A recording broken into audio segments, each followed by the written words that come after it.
자, 이제 우리 다시 한번 시작해보자. 자, 우리 이제 두 번째로 오늘 배울 부분은 바로 6.25 전쟁이야.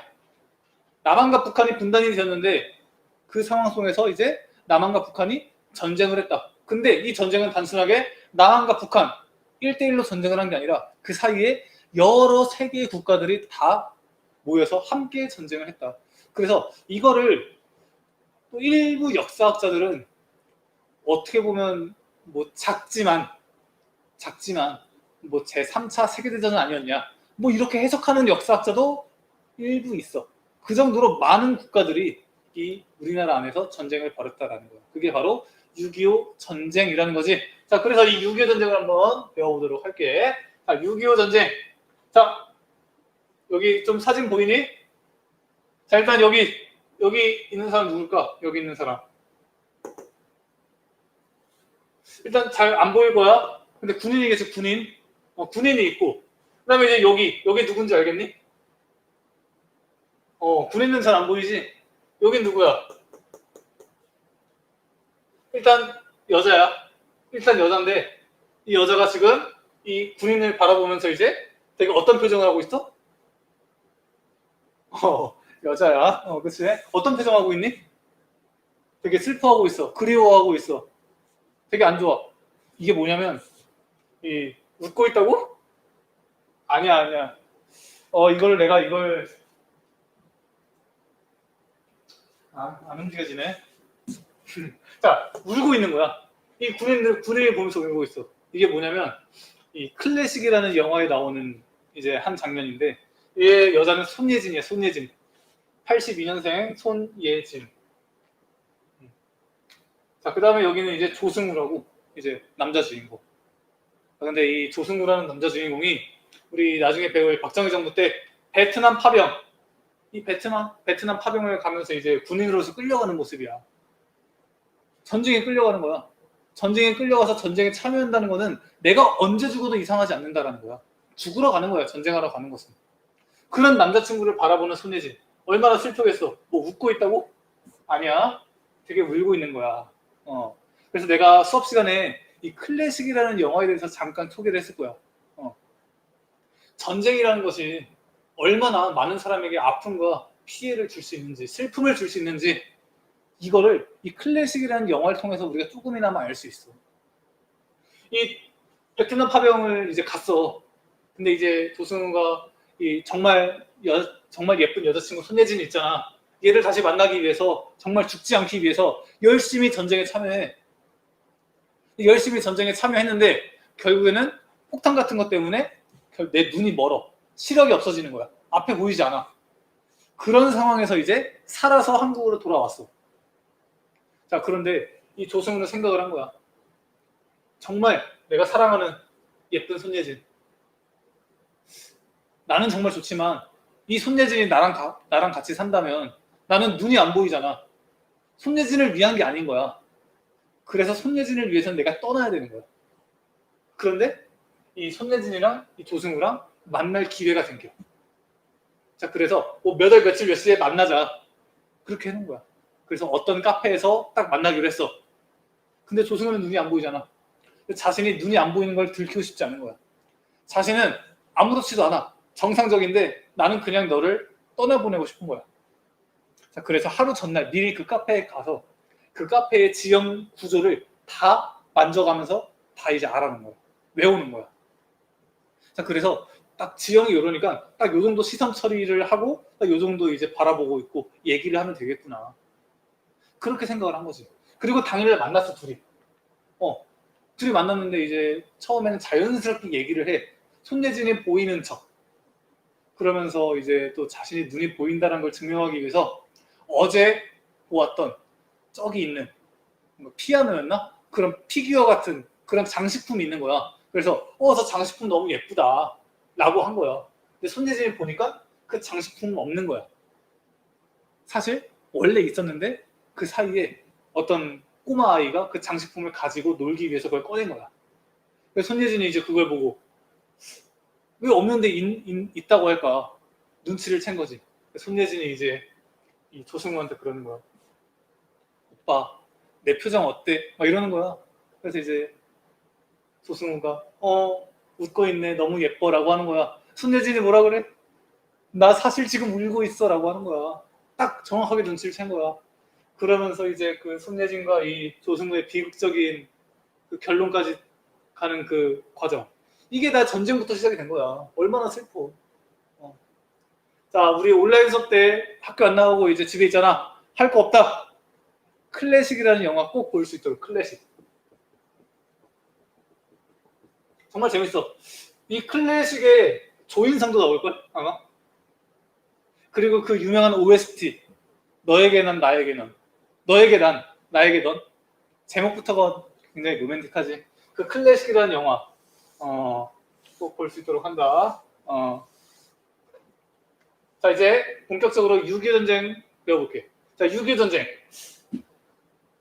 이거를 6.25 전쟁이라고 부르는 사람도 있고 한국 전쟁이라고 부르는 사람도 있네. 너희들도 이 6.25 전쟁에 대해서 배울 때 한국 전쟁이라는 네 글자를 혹시 들어봤을 거야. 뭐가 맞을까? 자, 6.25 전쟁이 맞다. 1번. 아니다. 이거는 한국 전쟁이라고 부르는 게 맞다. 2번. 자, 1번과 2번. 자, 한번 선택 좀 해볼래?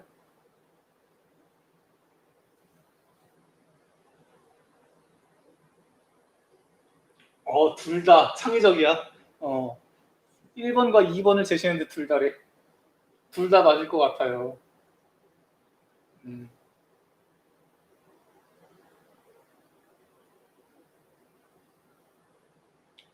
사실 해석 차이긴 한데, 자, 이 6.25 전쟁은 6월 25일 날, 1950년 6월 25일 날 발생한 전쟁을 6.25 전쟁이라고 부르는 거야. 자, 그리고 한국 전쟁은 한국에서 터진 전쟁을 한국 전쟁이라고 부르는 건데, 자, 우리나라, 즉 한국에서 일어난 전쟁은 역사적으로 어떤 게 있을까?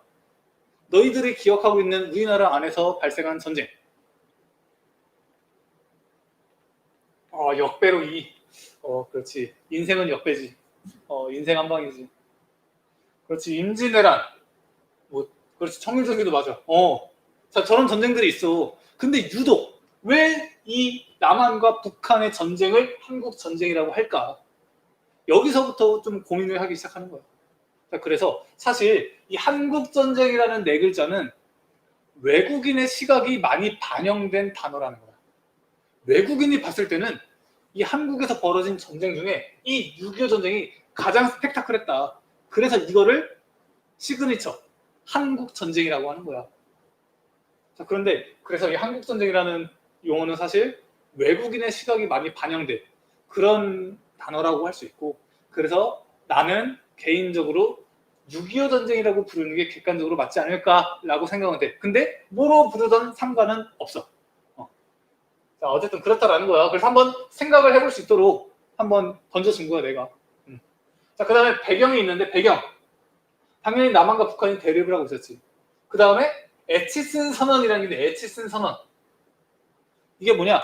당시 미국의 국방부 장관의 이름이 에치슨이야.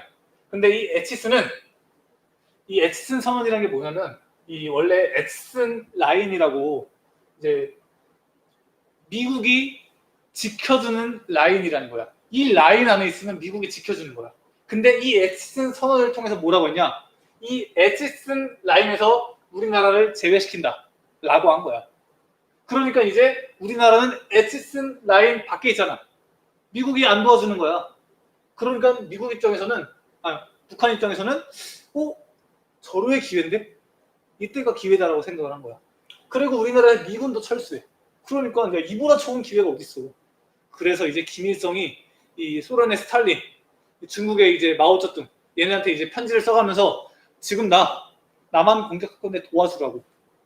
그래서 소련과 중국이 북한을 지원하게 되었다. 그러면서 이제 북한이 남한을 공격을 한다. 자, 그러면서 6.25 전쟁이 발생했다라는 거야. 자, 그래서 여기 보면 북한의 남침이라고 돼 있는 남침. 이거도 논란이 많았지. 남침. 북침. 이런 말이 있어. 자, 근데 사실 그렇게 다른 단어는 아니야. 왜냐? 남한을 침략했다. 누가? 북한이. 즉 북한이 남한을 침략했다가 남침이냐, 북침. 이거도 북한이 침략했다 남한을 이렇게 말을 하면 되는 거야. 그런데 사실 이 용어 해석 차이야. 어떻게 해석할 거냐. 결국에 중요한 거는 북한이 남한을 먼저 침략했다. 이것만 정확하게 알면 되는 거야. 그런데 이 남침, 북침 요거를 좀 헷갈려하면서 북한이 쳐들어온 거야, 남한이 쳐들어온 거야. 이렇게 헷갈려하는 사람이 있을까봐 용어를 하나로 통일을 하는 거야. 그래서 우리나라에서 통일한 용어는 남침이야. 그래서 우리는 북한이 남침을 했다라고 이제 표현을 한다. 그거 알아둘 수 있도록 해. 결국에는 북한이 남한을 침략했다라는 문구가 있으면 다 되는 거야. 어쨌든 남침이라는 용어로 이제 통일을 했고, 자, 북한이 남한을 침략해. 너네가 만약에 북한이라면 맨 처음에 남한을 공격할 때 어디부터 공격할래? 당연히 수도지, 수도. 수도 함락시키면 게임 오버야. 수도에 모든 중요한 게 다 있으니까. 우리나라의 수도는 서울. 그래서 북한이 서울을 습격을 한다. 자, 그럼 서울엔 누가 살고 있니? 높은 사람들. 대표적인 게 대통령이 살고 있겠지? 청와대에서. 자, 그러니까 대통령은 북한이 쳐들어서 서울을 함락시켜. 그러니까 이승만은 도망가야지. 그래서 이승만이 쭈루룩 남쪽으로 이제 도망가는 거야. 근데 도망가는데 이제 도망가다가 다리가 있네. 다리를 싹 건넜어. 그 다음에 난 대통령이야. 난 죽으면 안 돼. 난 제일 중요한 사람이야. 그러니까 북한이 나를 쫓아오지 못하도록 이 다리를 폭파시켜버리는 거야. 쫓아오지 못하도록. 자, 그런데 서울 시민들 다 대피했니? 서울 시민과 대통령 과연 누가 먼저 남쪽으로 먼저 대피했을까? 대통령 VIP니까 대통령이 먼저 도망간 거야. 그래서 이제 대통령이 먼저 도망갔지. 그 다음에 이제 뒤에도 이제 시민들이 도망오고 있는데 상관없어. 왜? 난 대통령인데, 내가 제일 중요한데, 나의 목숨보다 더 중요한 목숨이 어딨어? 내가 곧 국가다. 그래서 다리를 끊어버려서 많은 수많은 피난민들이 남쪽으로 피난 가지 못하고 죽은 상황도 발생했다는 거야. 어쨌든 자, 그런 상황 속에서 이승만 등등이 계속 남쪽으로 도망을 와. 그래서 그렇지. 그래서 이제 여기 경상도까지 부산 낙동강 라인까지 오는데 북한이 이 낙동강 라인 있지. 이 라인 제외하고 다 점령했어.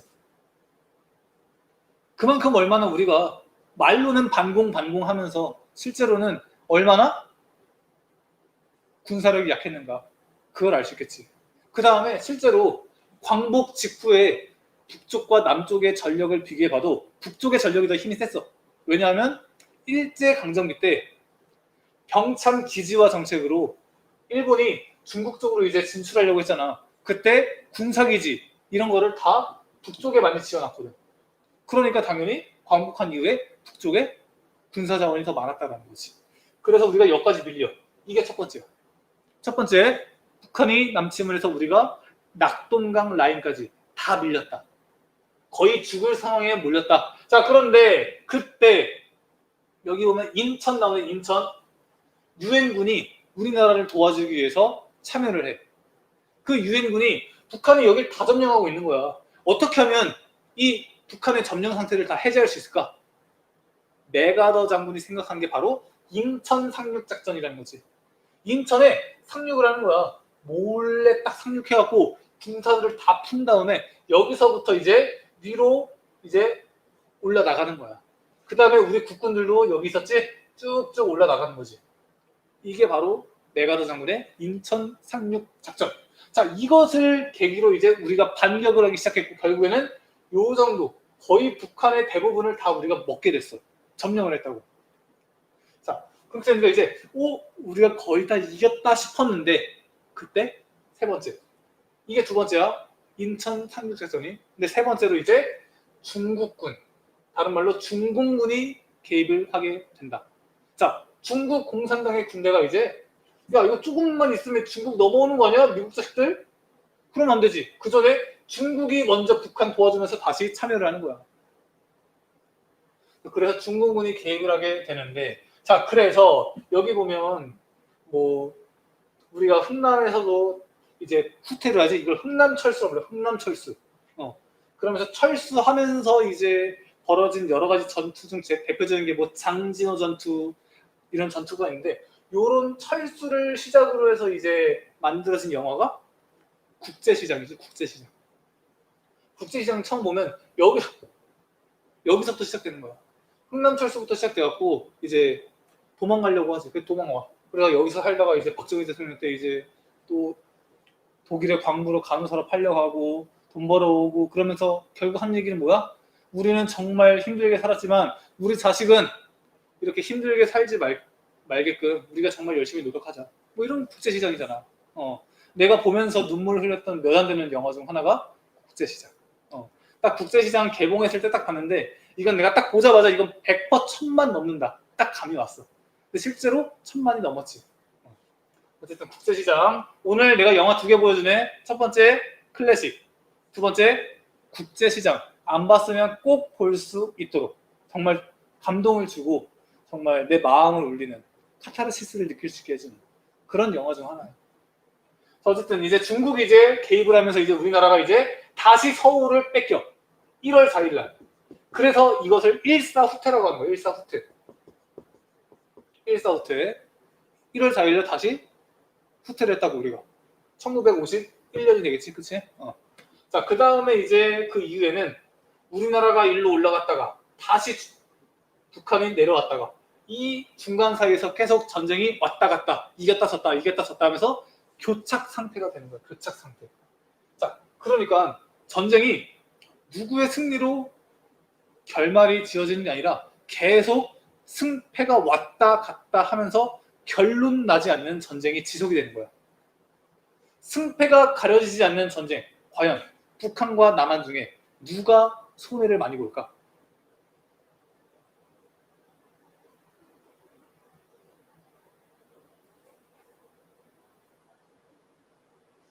되게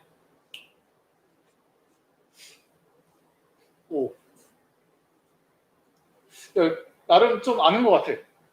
나름 좀 아는 것 같은데 왜 지금 시간에 나를 보고 있는지 모르겠네. 남한이 피해를 본다. 사실은 둘 다 피해 보는 거야. 둘 다 피해.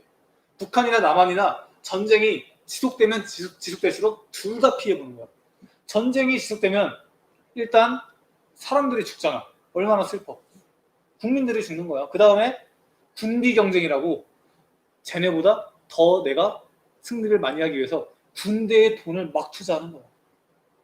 돈으로나 인적으로나 뭐 물적 자원 다 할 거 없이 모두가 손해를 보는 거야. 그래서 결국에는 이 교착 상태를 해결하기 위해서 휴전협정이라는 걸 펼치는 휴전협정. 휴전협정. 여긴 안 써놨나 내가? 여기 안 써놨네. 자, 그래서 이 휴전협정도 우리가 잘 알아둬야 돼. 자, 휴전협정.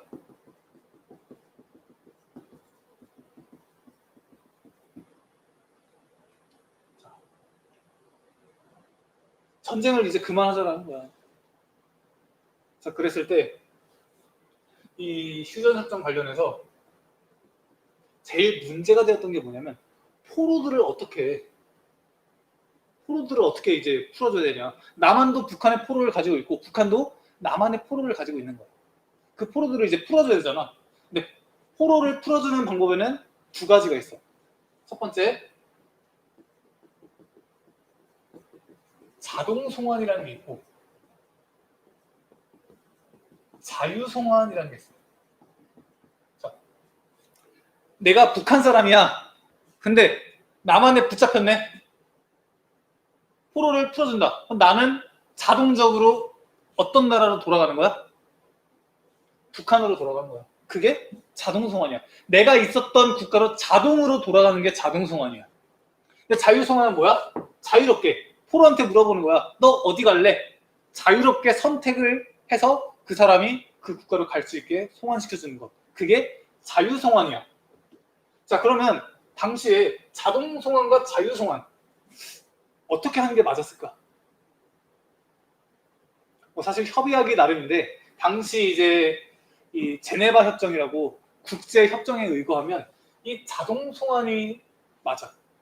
당시의 국제법상. 자, 그러니까 북한은 자동 송환을 주장하는 거야. 근데 남한은 자유 송환을 주장하는 거야. 실제로 남한의 심리는 이거 아니었을까? 야, 북한 쫄려? 야, 자유롭게 선택하게 해. 뚫리지 않고선 뭐 자동 송환이야. 이렇게 심리를 가지지 않았을까? 뭐 어쨌든 아니면 북한이 자동 송환을 하니까 남한은 자유 송환을 주장했을 수도 있어. 왜냐면 이 당시 남한의 대통령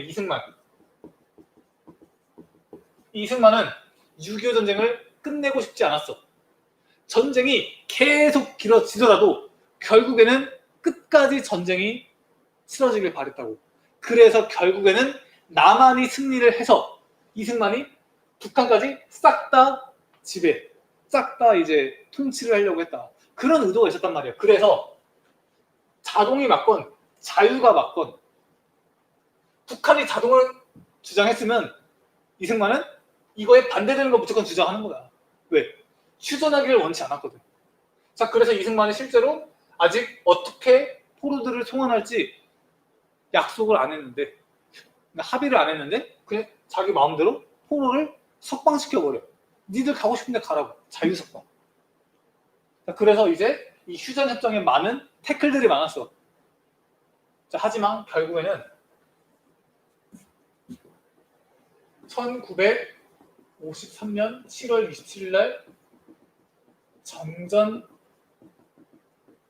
협정이라는 게 체결되면서 이제 결국에는 이제 북한과 우리나라의 전쟁이 일시 정지돼. 일시 정지.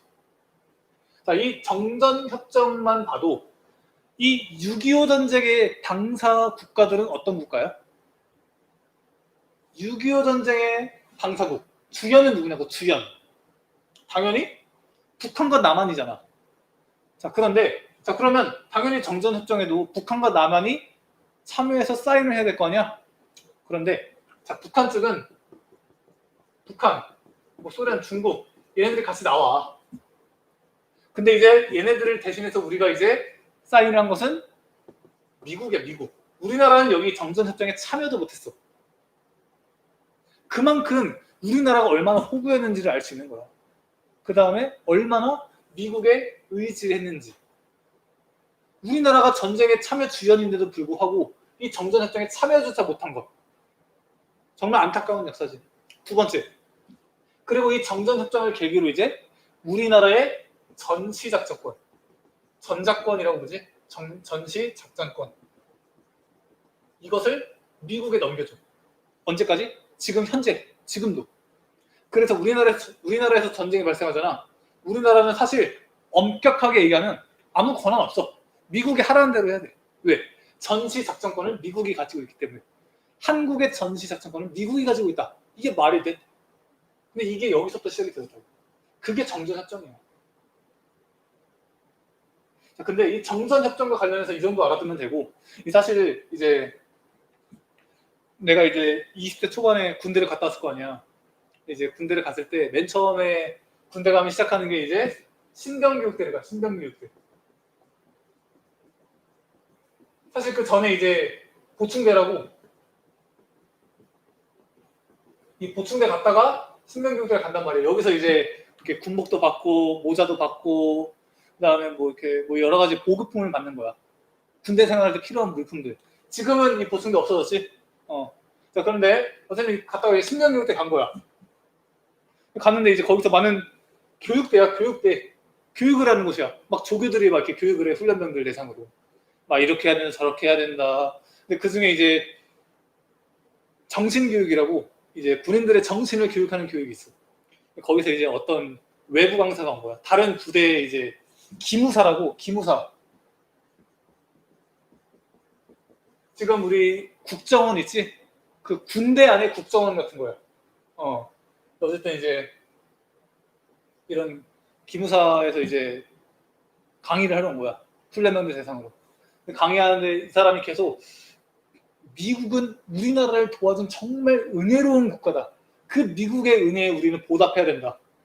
막 이런 얘기를 엄청 많이 하는 거야. 물론 미국이 우리에게 도움 준 것도 많지. 근데 이제 미국도 이제 국가의 이익을 위해서 움직인 거 아니야. 근데 뭐 우리나라는 맨날 미국을 찬양하고 미국의 은혜에 보답해야 되고 막 이런 얘기를 엄청 하는 거야. 그래서 이제 너무 반감이 되는 거야. 그래서 이제 이 강의 끝나고 이 강사가 질문 있네. 그래서 딱 손들었지. 저 뭐 몇 번 훈련병 누구 질문 있습니다. 했더니 거기서 질문을 하다니 대단해. 한번 말해봐. 했더니 이제 지금 미국을 그렇게 얘기를 하셨는데 사실 역사적으로 보면 미국은 이러한 역사를 가지고 있다. 우리가 1953년 7월 27일 정전협정을 체결하는데 거기서 우리나라를 배제한 채 미국만 참여를 했고 그 가운데서 우리나라의 전시작전권을 가져갔고 지금 현재까지 두지 않고 있다. 이게 정말 미국이 우리나라를 위해서만 한 거냐? 미국의 이제 국가 이익을 위해서 한 거 아니냐? 너무 미국을 찬양하는 거 아니냐? 막 이런 식으로 얘기를 했어. 그랬더니 이제 그 강사가 막 놀라는 거야. 야, 너 뭐 그런 걸 어디서 배웠니? 막 이러는 거야. 그래서 저 역사를 전공하고 있습니다. 역사를 배웠습니다. 그렇게 얘기했지. 그랬더니 그래 알았대. 그러고 이제 갔어. 그러고 이제 이 사람 갔고 나는 이제 이 신병교육 때 끝나고 이제 자대로 이제 배치를 받았어. 자대. 내 부대. 그래서 갔는데 이제 한 1병 때쯤 한 입대하고 한 뭐 6개월 됐을라나? 그때 갑자기 이제 중대장이 부르는 거야. 중대장이 불러서 뭔 일이지 하고 가봤는데 이제 갑자기 이제 야, 너 훈련병 때 뭔 짓을 했냐? 막 이러는 거야. 그래서 네? 라고 하니까 네라고 하면 안 되지. 이제 무슨 말씀이십니까? 그랬더니 야, 너 지금 기무사에서 우리 부대 왔다. 근데 야, 여기에 너 되게 주요 인물이라는 거야. 되게 주의 깊게 봐야 될 그런 인물이래. 그러면서 나한테 보고가 들어왔다. 넌 도대체 훈련병 때 뭔 짓을 했기에 이 기무사에서 너를 이제 이렇게 주의 깊게 보고 있냐. 그래서 내가 이 얘기를 쭉 해줬지. 그랬더니 그런 거였어? 라고 하면서 넘어가긴 했는데 이 내가 군대에 있을 때만 해도 진짜 이 미국을 찬양하는 지금은 모르겠지만 이런 게 엄청 셌고 이거에 대해서 이제 내가 역사적으로 이제 얘기를 했는데 그거를 또 약간 빨갱이 취급하듯이 그런 식으로 취급하던 게 약 10년 전? 그 군대라는 거. 어쨌든 내가 이제 역사를 이제 배우면서 이런 걸 이제 쭉 배울 거 아니야. 그러면서 이제 얘기를 해도 실제로 이게 먹히는 때가 있고 먹히지 않는 때가 있다라는 거. 정전협정하면 항상 그 생각이다. 그래서 진짜 한때 나를 막 빨갱이 막 장난인데 막 나를 막 빨갱이라고 막 했던 그런 군대 추억이 조금 있네. 어쨌든 자 이렇게 하면서 정전협정이 체결되면서 이제 6.25 전쟁이 끝나는 거야. 결과 안 봐도 뻔하지. 막대한 인적 물적 피해, 분단 심화, 군비 증강. 이제 전쟁을 하진 않는데 완전히 전쟁을 하는 게 안 한 게 아니야. 일시정지야. 일시정지. 누군가 다시 시작하면 다시 전쟁 시작되는 거야. 그래서 지금 우리나라는 아직까지 전쟁 중인 국가로 분류가 돼. 우리나라는 유일하게 세계에서 분단 국가이자 현재도 전쟁 진행 중인 국가야. 그래서 남자들이 다 20살 넘으면 강제로 군대 가는 거야. 근데 군대 갔다 오면 끝이냐? 아니야. 예비군도 있어. 전쟁 나면 이제 그 예비군도 총 들고 가야 돼. 아직까지도 전쟁 중인 나라가 바로 우리나라라는 거야. 그러니까 언제 전쟁이 터질지 모르니까 그 전쟁을 항상 대비해야 돼. 전쟁을 대비하기 위해서는 막대한 돈이 들어가. 그러니까 군비가 계속 늘어나는 거야. 북한에서 막 핵 개발하고 계속 군사력 증강시키잖아. 그럼 우리는 가만히 있어? 우리도 그거보다 더 많은 돈을 투자해서 군사력을 끌어올리는 거야. 그럼 북한은 또 가만히 있어? 또 엄청난 돈을 투자해서 다시 군사력을 끌어올리면 또 우리나라는 가만히 있을 수 없지. 다시 돈을 투자해서 군사력을 끌어올리고 이 군비 경쟁이 계속 지속이 되는 거야. 서로 피말리는 거지. 실제로는 효용성이 없는 곳에 돈을 엄청 쓰고 있는 거야. 냉전 체제도 심화되었지. 이산가족 발생. 우리 민족의 정말 아픈 역사지. 전쟁으로 인해서 가족이 떨어지게 된 거야. 북한과 남한. 더 이상 오고 갈 수가 없어. 전쟁과 모든 차원에서 그리고 이런 6.25 전쟁 이후에 반공 체제라는 게 우리나라 역사를 지배했다. 아까 얘기했지. 그 반공이라는 그 두 글자가 이 6.25 전쟁 이후에 우리나라의 역사를 지배하는 하나의 프레임이 되었다는 거야. 여기 보면 인명 피해 얼마나 많아. 150만 명, 100만 명이 죽었대. 지금 원주만 해도 대충 30만 명이잖아. 원주 같은 도시 3곳 이상이 다 멸절된 거야. 한 놈도 살아남지 못하고. 얼마나 큰 피해야. 산업 피해도 엄청나지. 자, 그리고 이제 이런 걸로 인해서 이제 6.25 전쟁 이후에 아까 계속 군비 경쟁한다고 그랬잖아. 그러다 보니까 여기 보면 아시아 주요국 국방 예산을 보면 중국이 당연히 압도적으로 많고 우리나라가 5위 이렇게 돼. 5위. 우리나라가 이 많은 국가들 중에 5위에 랭크할 만큼 군비에 많은 돈을 쏟아붓고 있다라는 거지. 이런 전쟁 구화들 얼마나 슬플까. 원래 가족들과 엄마 아빠 뭐 동생 누나 뭐 언니겠네. 정말 행복하게 살고 있었어. 그런데 전쟁 이후에 가족들이 다 없어졌어. 혼자 남았어. 얼마나 슬플까? 얼마나 외로울까? 이렇게 자라봐. 그러면 그 자랐을 때 그 사람은 정말 정상적으로 자랄 수 있을까? 많은 슬픈 트라우마를 가지고 살아가지 않을까? 근데 이 아이가 실제로 본인이 잘못한 건 뭐야? 본인이 무엇을 잘못했길래 이 아이는 그 인생을 살아야 되는 거야? 자, 여기까지가 우리가 6.25 전쟁에 배워봤고 그 6.25 전쟁 다음에 이어지는 역사는 바로 이승만의 독재 정치야.